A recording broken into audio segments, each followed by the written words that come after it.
Hello friends, welcome to my YouTube channel. So आज हम approaches पढ़ने जा रहे हैं, general approaches of motivation and satisfaction. आगे चल के हम मोटिवेशन की हर्ज़बर्ग की 2 फैक्टर थ्योरी भी पढ़ेंगे, लेकिन आज जो हम पढ़ने जा रहे हैं वो है 4 general approaches of motivation and satisfaction. तो सबसे पहला है मैनेजरियल अप्रोच। उसके बाद है organisation approach, job design approach और इंडिविजुअल डिफरेंस अप्रोच। तो सबसे पहले हम मैनेजरियल अप्रोच पढ़ेंगे। तो it focuses on how the behaviour of manager influence motivation and satisfaction of their employees. तो इससे ये हुआ कि ये इस चीज़ के ऊपर फोकस करता है कि बिहेवियर जो है ना मैनेजर का, वो एम्प्लॉयज़ की मोटिवेशन और सेटिस्फेक्शन को कैसे इन्फ्लुएंस करता है। ठीक है, manager can directly motivate and satisfy employees through personal communication by setting realistic goals, by offering recognition, praise and monetary reward to employees who achieve goals. तो ये तो आपको समझ आ ही गई होगी। उसके बाद managerial approach is further divided into 3 सब कैटेगरीज हैं इसकी। तो ऑटोक्रेटिक मैनेजर होता है, डेमोक्रेटिक मैनेजर होता है और लेसिस्फेयर मैनेजर होता है। So autocratic manager, when one person exercises complete authoritarian control over group or organization. So autocratic leader make decision and policies based on their own belief and they don't involve other member of group for the suggestion in decision making process. तो आप देख सकते हैं कि Hitler और Napoleon जो थे, मतलब वो एक ऑटोक्रेट लीडर थे, और यहाँ पर हम उसका एग्जांपल कोट कर सकते हैं कि वो लोग जो थे वो खुद ही अपने पॉलिसीज़ और डिसीजन जो उनके दिमाग में आता था वही जो होता था ना, वो रूल ऑफ लॉ होता था, तो वो उसी को लॉ मान के चलते थे। आज के ज़माने में भी ऑटोक्रेटिक मैनेजर जो इंडस्ट्रीज़ में होते हैं, फैक्ट्रीज़ में होते हैं, वर्क प्लेसेस पर होते हैं, ऑर्गेनाइजेशन में, तो वो दूसरे लोगों को इन्वॉल्व ही नहीं करते, कुछ समझते ही नहीं। Autocratic manager become cause of lower motivation, high stress and disinterested employees. ये तो होगा ही। फिर उसके बाद it really matters if the manager is autocrat और कोऑपरेटिव। ठीक है, ये मैटर करता है। Like for example, when Gallup organisation interviewed 80,000 people about their work, they found that employees can tolerate lot of negative aspects of their work like low pay और ugly offices if the manager is good, but if the manager is autocrat, they are more likely to quit the job or search for another job. तो ये गलप organisation ने 80,000 लोगों को interview किया था उनके work के रिलेटेड, और उनको पता चला था कि एम्प्लॉयज़ जो होते हैं वो नेगेटिव इफेक्ट्स, मतलब एस्पेक्ट्स उनके वर्क के टॉलरेट कर सकते हैं अगर उनको ऑफिस अच्छे नहीं हो या पे उनको अच्छी नहीं मिल रही हो, लेकिन अगर उनका मैनेजर गुड है। लेकिन अगर मैनेजर ऑटोक्रेट है तो वो जॉब छोड़ के चले जाएंगे और कोई दूसरी जॉब ढूंढ लेंगे। So democratic manager is the one who involves other member of group to take more participative role in decision making process. So employees meet to discuss and resolve issues by giving everyone equal opportunity to contribute to decision. So manager inspires the employees through one-on-one communication. So one-on-one communication क्या होगा, यहाँ पर communication सबसे पहले आता है democratic में। ठीक है, actually effective communication central to many aspects of managerial work. Managerial work में क्योंकि effective communication होता है ना, वो एक central role play करता है। ठीक है, जैसे according to William George, former CEO of Medtronic Inc., communication is a key to instilling employees with the sense of meaningful and purposeful mission. ये तो इनका अपना व्यू है, लेकिन this is definitely a case when it comes to motivate employees. Like for example, Computing Technology Industry Association reported that out of 1,000 professionals, 28% indicated that poor communication was a cause of project not being completed on time.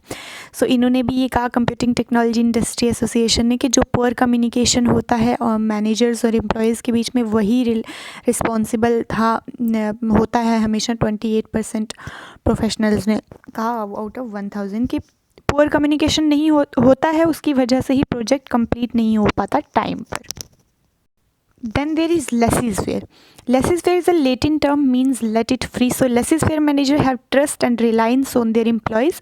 So these managers let their employees to use their creativity, resources and experiences.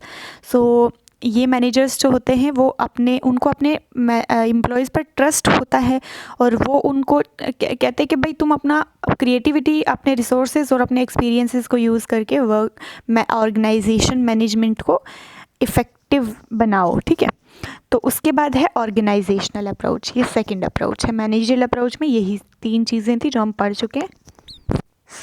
it is concerned with how the structure of particular organization or workplace is organized. बना हुआ कैसा है structure. So organizational approach involves creating a plan, monitoring its progress and making changes based on result and feedback so the company can improve its performance. इसमें ये सब चीज़ें होती हैं. Methods which are used by manager to execute organizational management effectively. इसमें है क्या कि मतलब वो कितने सारे benefits दे रहे हैं अपने employees को, वो क्या क्या दे रहे हैं जिससे उनके एम्प्लॉयज़ जो हैं वो मोटिवेट और सेटिस्फाई रहें. सबसे पहले तो अप्रोप्रिएट बेनिफिट्स देंगे, जैसे पेड वोकेशंस देंगे उनको. जैसे होता है ना जर्मन में होता है कि वो अपने एम्प्लॉयज़ को पेड वोकेशंस देते हैं कि मतलब छुट्टियां होती हैं वो 1 महीने बाहर जाके देते हैं और रहते हैं उनकी मतलब एम्प्लॉयज़ अपनी फैमिली के साथ रहते हैं और जो कंपनी होती है उस वक्त उनको उनके दे रही होती है, मतलब अपने पे वगैरह सब कुछ दे रही होती है. सिक लीव्स भी दें, इंश्योरेंस दें उनको और चाइल्ड और एल्डर केयर भी दें और रिवार्ड स्ट्रक्चर लाइक बोनसेस और प्रमोशंस भी हों उनकी और डेवलपमेंट अपॉर्चुनिटीज़, एजुकेशन दें और उनके बच्चों को मेंटोरिंग वगैरह या फिर उनको भी. तो all these factor become cause for motivation and satisfaction of employees. इन सब चीज़ों से तो होगा ना सेटिस्फाई उनका कौन के employ. So then there is job design approach. So it is systematic approach for creating jobs that are more satisfying, motivating and add value to organization. ये मतलब जॉब जो है अब वो ज़्यादा मोटिवेटिंग और सेटिस्फाइंग बनाने के लिए एक अप्रोच यूज़ की जाती है. सो जॉब को रीडिज़ाइन करने के लिए जॉब डिज़ाइन अप्रोचेस में job enrichment, job enlargement, job rotation और जॉब सिंप्लीफिकेशन, ये 4 टाइप की सब कैटेगरीज़ हैं, आप इनको कह सकते हैं जॉब डिज़ाइन अप्रोच की. तो सबसे पहला है जॉब इनरिचमेंट. ये जो जॉब इनरिचमेंट टर्म है ना, ये दिया था फ्रेडरिक हर्जबर्ग ने. सॉरी मैं यहाँ पर भूल गई हूँ लिखना. तो फ्रेडरिक हर्जबर्ग जो है उन्होंने दिया था 1968 में. एक वो अमेरिकन साइकोलॉजिस्ट हैं. तो job enrichment designate a technique use by manager to maximise internal motivation of worker. वो ऐसा इसको बना देंगे कि उससे क्या होगा, जो मतलब जो इंटरनल मोटिवेशन होगा ना वर्कर से, वो वर्कर्स का वो मैक्सिमाइज होगा, which is true source of, अब उनका सेटिस्फेक्शन बढ़ेगा. तो लाइक क्या होता है कि स्किल वैरायटी ऐड कर देते हैं, तो इससे जो एम्प्लॉयज़ हैं उनको ज़्यादा ऑटोनमी मिलता है, उनको फीडबैक भी मिलता है. ठीक है, तो इससे क्या होता है कि उनको डिसीजन मेकिंग के लिए मोर रिस्पॉन्सिबिलिटीज़ मिलती हैं, जैसे वो वर्क को डिटरमिन करते हैं, क्वालिटी शेड्यूल को. ठीक है, सो वो जगह पर पूछा जाता है ये जॉब इनलार्जमेंट है. तो पूछा जाता है कि जॉब इनलार्जमेंट और जॉब इनरिचमेंट में क्या डिफरेंस है.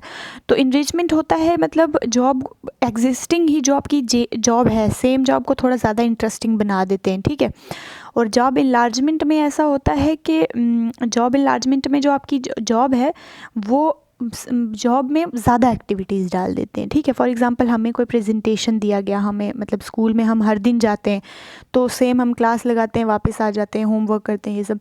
लेकिन हमें टीचर कोई है प्रेजेंटेशन का वर्क देता है कि मतलब आप पीपीटीज़ बनाओ, प्रेजेंटेशन के लिए प्रिपेयर करो, ये सब हमें स्टेज पे खड़े होकर बोलना है. तो इससे क्या होगा, हमारी जॉब इनलार्जमेंट हो गई. तो इनरिचमेंट, उससे इनरिचमेंट भी हो गया क्योंकि हमारी जॉब थोड़ी ज़्यादा इंटरेस्टिंग भी होगी. वो आप पर है कि आप उसे इनरिचमेंट की तरह लें या इनलार्जमेंट की तरह लें. ठीक है, so job enlargement is adding additional activities within same level. This means that a person will do more different activities in their current job. वही कि वो ज़्यादा activities करेंगे.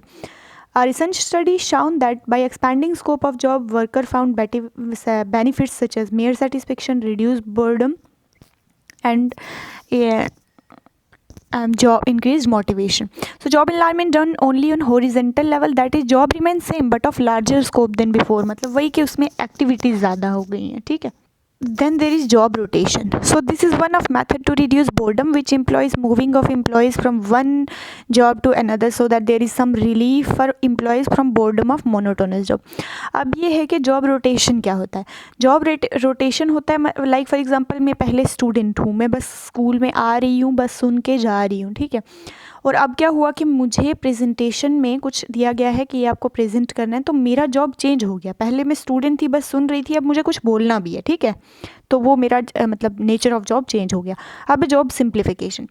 So it is breaking down of job into small sub parts, then each part is given to worker who does the same work over and over again. This is done so that employees who gain proficiency in doing repetitive tasks require less training. इसमें ये है कि ये जो है ना, मतलब job को छोटे छोटे टुकड़ों में करके और उन एम्प्लॉयज़ को दिया जाए वो जो सेम वर्क बार बार कर रहे हैं। इससे क्या होगा कि जो वर्कर्स हैं ना, जो प्रोफिशिएंट हैं रिपीटिटिव टास्क करने को, उनको कोई ट्रेनिंग की ज़रूरत नहीं है, वो आराम से वो काम कर लेंगे जो वो हर रोज़ करते आ रहे हैं। So the last one is individual difference approach. So ये क्या है कि ये मोटिवेशन और सेटिस्फेक्शन को इंडिविजुअल के ही कैरेक्टरिस्टिक्स बताती है, ये इंडिविजुअल डिफरेंस अप्रोच।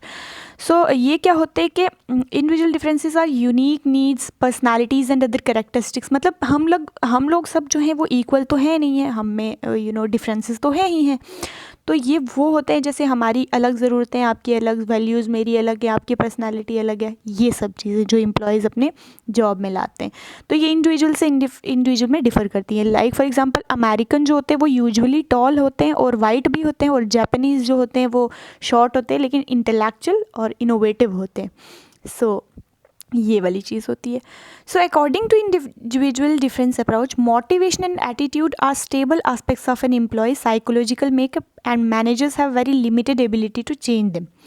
सो ये कहता है कि इंडिविजुअल डिफरेंस अप्रोच में मोटिवेशन और एटीट्यूड जो होते हैं वो एम्प्लॉय के मतलब एक स्टेबल है, कॉन्स्टेंट सा चीज़ है इसको, और मैनेजर के पास थोड़ा लिमिटेड सी एक अपॉर्चुनिटी होती है कि वो इसे चेंज कर सके। सो यहाँ पे क्वेश्चन है कि how can manager motivate and satisfy employees if these are stable characteristics. क्या स्टेबल कैरेक्टरिस्टिक्स है? मोटिवेशन और एटीट्यूड। अगर ये स्टेबल एस्पेक्ट्स हैं तो फिर मैनेजर कैसे मोटिवेट करेगा? तो आंसर ये है कि manager should use their understanding of individual difference. So तो उसको समझना होगा इंडिविजुअल डिफरेंस को, और उसके बाद to create organisation. So instead of treating everyone alike, manager should get to know their employees personally and treat them according to their capability. कि उनको हर एक को एक तरह ट्रीट नहीं करना है, मैनेजर को उनको अंडरस्टैंड करना है, उनकी पर्सनालिटी को पर्सनली उनको अंडरस्टैंड करके उनकी कैपेबिलिटी के अकॉर्डिंग कि तू ये कर सकता है तो तुझे यही वर्क दिया जाएगा टाइप का। तो ये थी सारी general approaches of motivation and satisfaction.